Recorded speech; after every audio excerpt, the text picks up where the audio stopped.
Okay, so welcome to this week's edition of Business Nugget Wednesdays with Janine. I'm super excited to have you. Yes, you. Okay, so we'll be talking about competition. Competition. So what comes to mind when you hear the word competition? Like what comes to your mind? While you're thinking about it, let me say this real quick. Competition challenges us to be better. Yes. It makes us not to be complacent about our business. It keeps us constantly on our toes, especially if we're serious business people, okay? So as against the norm that competition is unhealthy and all of that. But then again, if competition displaces us from our business, displaces us from the marketplace, then that's to say that there's something wrong with our methods, or that we're not just delivering enough value to the customers or to the marketplace, or we are not just solving the customers' problems the way they should be solved, right? If competition displaces us, these are the things that could be wrong, okay? But then again, thinking about it, the competition that you think is your competition is not your only competition. Yes. So let's take it from this angle, right? Say for instance, you own a gym, right? You are a gym owner in your location, and then there are several other gyms in the same location where your gym is situated. Now what will come to your mind is that, okay, the owners of those other gyms are your competition, right? Because customers coming to that area would have to choose between your gym and theirs, right? But then that's really not what it is. There is more that meets the eye. That's to say, you are underestimating the level of competition that you have as a gym owner in that area. Now let me break it down. Now we are all in business, right, for the money. So we are all fighting for the money in our customers' pockets, right? Now there's an amount a customer has, right? There's this disposable cash a customer has to meet their every need. Now inside of those cash, the cash the customer has, say for instance your client is a salary earner. When the salary comes in at the end of the month, part of the salary is budgeted for upkeep, budgeted for wellness, budgeted for school fees. Several other things are fighting for the attention of the salary that comes to your client at the end of the month.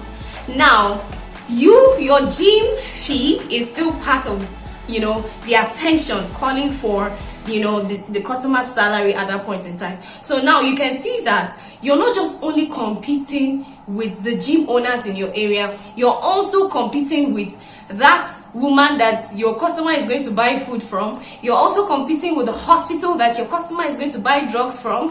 You're also competing with the school that your customer is going to pay school fees from, right? So there is a lot of competition out there competing for the money the customer could use to spend in your gym. Okay, so your customer can decide, do I go to the gym, or do I just do Netflix with this money? Do I go to the gym, or do I just go to Chicken Republic and enjoy myself? You see, these other things are calling for the attention of your customer. So if at the end of the day he decides to spend the money watching Netflix or subscribing to Netflix is your competition at that time. All right, so please, our competition is not the only people in our niche of business. The other things calling for the attention of the money of your customer is also your competition. So when you have that in mind, it will help you better understand how to approach competition. Now this takes us to the main point of this video. Now, rather than competing, what should we do? Right? What should we do now? Competition on its own is very draining. Now what competition does is that it makes you lose your creative juice. So as human beings, just the way our faces are different, that's the same way our skills, our uniqueness is different. God has instilled inside of us different creative ideas that we can use to make our businesses better.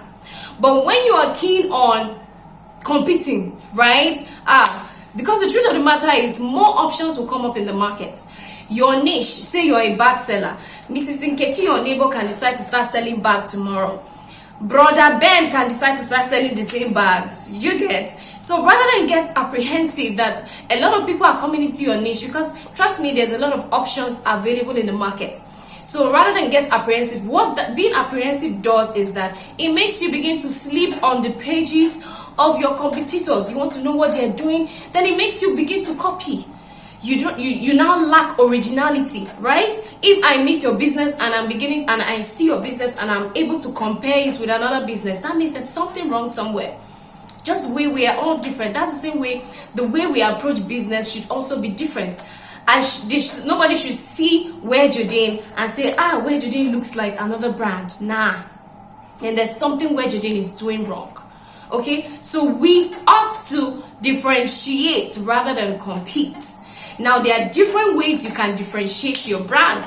You can differentiate through your pricing. You can differentiate through your product or through experience. Okay, so now when I say differentiating through your pricing, it could be that if Mrs. Nkechi's handbag is going for 3,000 naira, that's not to say you should slash your price because you want to pack Mrs. Nkechi's customer. No, see, the sky is too wide for everybody to fly. So when you have, as a business person, thank you God, as a business person, you ought to have an abundance mindset. I don't know, I served in Jos. Let me just chip this in a bit. I served in Jos, yeah. There's this fish spot in Jos. If you're watching this and you know Jos, if you served in Jos, or maybe you stay in Jos, you will know West of Mind, right? West of Mind is an area in Jos where there are a lot of fish sellers. This catfish, the grilled one, they grill it so well. So if you just come into Jos and you ask, please, I want to take grilled fish, they tell you, go to West of Mind. They make the best. Now, one thing that amazed me the first day I went to West of Mind was there were over 30 fish sellers in the same location. 30 of them, if not even more. And the funny part, the distance between one fish seller and the next fish seller is not even up to 2 meters. What am I even saying? They're just close by. Do you get? But something? All of them sell on a daily basis. They all sell out. Do you get? Now, I wanted to find out, okay, so how do these people sell out? They are selling the same thing for goodness sake. Do you get? How do they sell out? Okay, see how I was able to do my own analysis on the West of Mind situation. So I went there, the first day I went there to take fish, I just went there because there are so many all calling for your attention. So if you've not been there before, you don't know, you don't already have somebody that delivers to you, you just want to take fish, you say, okay, let me try somebody. So that was how I tried the first person. Okay, so I took the fish. I didn't really enjoy the fish, right? So I got talking with some of my friends and said, I went to West of Mind. This fish you guys used to talk about, I bought for one lady on the West of Mind, and I didn't really enjoy the fish. It wasn't tasty, it wasn't well spiced and all of that. And they said, what? That was how the next week when I was ready to buy fish, my friend took me to her own customer. Okay, so her own customer, oh my God, has a way she makes her fish that makes her different from every other fish seller, even though there are over 30 of them on the same line. Okay, so when we went there, she said, trust me, you will enjoy this. And I went, and it remained small. I would have emptied my bank account because she was so good. The fish was just the way I liked it. Okay, now that is not to say the other woman's fish I took the last time is not so good, but then my own standard, my taste bud, or how I like my fish grilled is different from how you will like your own fish grilled. So it will amaze you that there are a lot of people who, if they don't eat from that other woman, they will not eat from any other person. So that's the same way we all have our customers. We all have something that makes us unique. Just like the fish seller, it is her spicing, it's the way she, the way she uses the lemon to garnish it, the spices she used, the way she grills it so well. Some people may want their own soft. I want my own a bit crispy and all of that. So every fish seller was serving different customers with their different preferences, right? So it's the same way with our businesses. So as a business person, abundance mindset is very important. Have the mindset that I have my own customers. The world is so large. Do you know how many billions of people are in the world? So when you think about competition that way, you won't kill yourself. You won't stress yourself having to think, hey, this person is dragging my customer. That is why you ought to differentiate. We ought to differentiate ourselves from the rest. So much that when a customer comes and encounters your business, they always just want to come back and do business with you, because there's a way that you coordinate your business that they really enjoyed. But that's not to say your other counterparts are not doing well, but they have their own customers. So everybody has their own customers, right, in business. So differentiation is very key. Differentiating through your price. So like back to the price, I was talking about price. So you can differentiate through your price. You can make your price more affordable. Now, for you to make your price more affordable, you have to work on getting direct supplies. So if you're buying from a middleman that is buying from another person, that middleman has already added his own price. You're buying from the middleman, it will affect your cost price. So you may not be able to sell the goods that you sell at the best price possible, right? So not be juju. So the person who is able to have contact with the direct supplier will be able to give fair enough price so that it can make profit. So for you to be able to give the best price, you have to get contact with the direct suppliers, right? So you can differentiate through price, making your price as affordable as possible. You can differentiate through your products, right? You should differentiation through your products could mean that you are the kind of vendor that deal on quality. If it is not quality, it is nothing else, right? So our product should be able to speak for itself. When people come in contact with your product, they should be able to buy your product, right? So let me give you an instance of one of my clients. Okay, so she buys fabrics, and then she bought Ankara fabrics a few weeks ago, and she encountered a competition in church. She advertised in church, and then she found out that there was someone else who was selling Ankara as well in church, right? She even went ahead to go and market to the person, regardless of the fact the person was selling the same thing she was selling. But then the person told her, don't worry, I get mine cheaper from Lagos, so don't worry, no, we can't do business, right? So other people in church, she marketed to them. See, the truth of the matter is, you ought to, a lot of people have allowed competition just weigh them down. They're not able to, because someone else is doing what you're doing, you're in the same office, you feel like you cannot also sell the same thing. Nah, not at all. That's not the way it should be. So she marketed despite the fact that she had a competitor in church doing the same thing she was doing, right? But to her amazement, people were buying hers more than the competitors. Despite the fact that hers was 500 naira more expensive than the competitor, her competitor was selling cheaper, but she was selling higher. But when people met her designs, and felt the quality, they went for hers, because trust me, quality will always sell itself. Not everybody is concerned about cheap. You can decide to carve a niche for yourself that I'll be selling to premium clients. I don't have to sell to cheap people, to cheap customers, right? So quality. So I brought that example so that you can better understand how you can differentiate through quality. Her price was higher, but she was able to even sell more because she was selling quality. So you can differentiate your business by the quality of the products that you sell. You can also differentiate through experience. Yes, customer experience is very important. I have a lot of clients who come back to Wedgedin because of the customer experience. It's very key.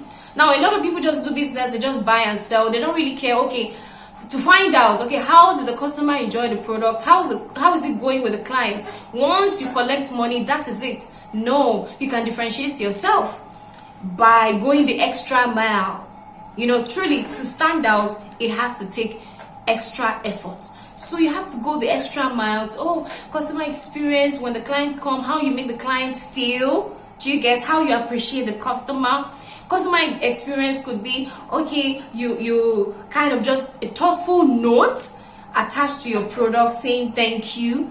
Experience can come from different avenues, or constantly checking up on the customer even after purchase, letting the customer know that beyond business, you are also interested in their well-being, calling up to check and all of that.